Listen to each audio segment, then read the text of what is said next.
Yo, what's up mga karakitero, mga kadabarkads? Maglo-loop visit tayo dito sa loop po ni Tito Edmond Espirito, aka Tox 25 Loop. Dito lang yan mga karakitero sa Ordaneta City, Pangasinan. At yung mga ibon ni Tito Ed dito mga karakitero sa taas, ito yung mga isasali niya ngayon sa karera. Ito yung anak ng overall champion niya sa Oriental Mindoro at saka mga finisher niya din ng Alin Samar. Grabe, ang titibay ng mga magulang nito mga karakitero. Banded din yan mga karakitero ng BBC. Yan si Tito Ed. Saka anak ng Yan. mga muntik ng pan-race champion. Kaya lang nabulabog sila noon eh. Grabe no. Anong pangalan ng loop mo Tito Ed? Toxlock lang. Ayun. Toxlop ng Ordaneta City yan mga karakitero. Grabe no. Nakakit na ako dito. Dati tingin-tingin lang ako dun no. Yan no. Lalo yung anak ko. Oo to. Sabi na. Ganda, may Black Widow oh. Black Widow rin ba ang tawag niyan dito sa inyo? Hindi, black. Basta black velvet, sabi. Black Velvet ang tawag ng iba. Ito, agata naman to, agata line to. Agata Line.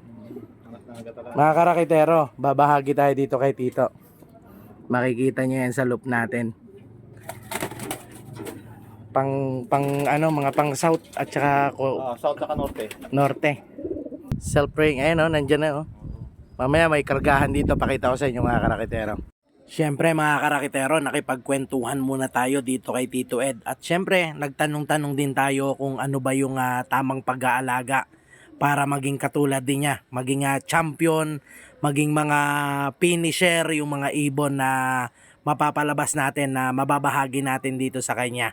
So sabi nga ni Tito Ed, pagdating sa pag-iibon, parang pagmamanok lang din yan, huwag mong titipirin. Gamitan mo na ng magandang mga materyales, 'di ba? Kaya syempre mga karakitero, saan pa ba tayo pupunta? Dito na tayo kay Toxlop 25 ng Ordaneta City. Nakita nyo naman siguro dun sa mga past video natin. Napakadami niya na talagang certificate. And then may mga trophy din siya mga karakitero. Mamaya ipapakita ko sa inyo yung mga naging trophy ni Tito Ed dito sa pagkakalapati niya. Grabe talaga namang nakaka-amaze mga karakitero kasi napaka-humble pa rin. Kahit talagang sa pagkakalapate, marami na talaga siyang napatunayan. Pero pagkausap mo personal mga karakitero, mga kadabarkads, talaga namang napaka-humble. Kaya naman, syempre, sasamantalahin natin yung oras na to para talagang makapagtanong-tanong kung ano ba yung sikreto para makapag-provide din ng mga magagandang warrior. At ayan ang mga ebidensya na talagang lumalaro si Tito. Dami oh. Sabi ko pang tinanggal. Ang dami pang tinanggal yan. Ayan mga karakitero, mga kadabarkads no, ang daming sticker. Sabi nga ni Tito Ed, madami pa daw po siyang natanggal dyan. Grabe talagang legendary na yun. Ayan, champion yan si Tito ng 2019. Anong Wala na, matitindi na, Mindoro. At least may pinatunayan. Ang daming mga kalapating lumaban doon. Oo. Madaming mga pansier. Galing. Ayan no. Mga karakitero, mga kadabarkads, eto lang naman yung naging trophy ni Tito Edmond sa pagkakalapate. Grabe, overall champion. And then second overall champion.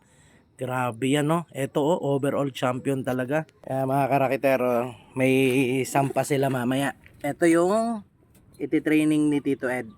Ilan yan? 2, 4, 6, 7. Puso Rubio lang naman daw yung bitaw nito. Ayan. Ayun yung loop ni Tito Ed. Doon tayo galing kanina. Yan oh, ganda.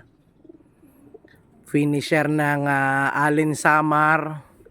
And then overall champion ng Mindoro. Yung mga kalapati ni Tito Ed. Yan oh. Kaya mga karakitero, nagdadatingan na yung ibang mga kasali dito sa club. Magsasakay din sila ngayon para mag-training ng mga kalapati nila. Kasi ngayong August mga karakitero, yung club nila dito sa Pangasinan, nagsimula na ulit magpalipad ng kalapate.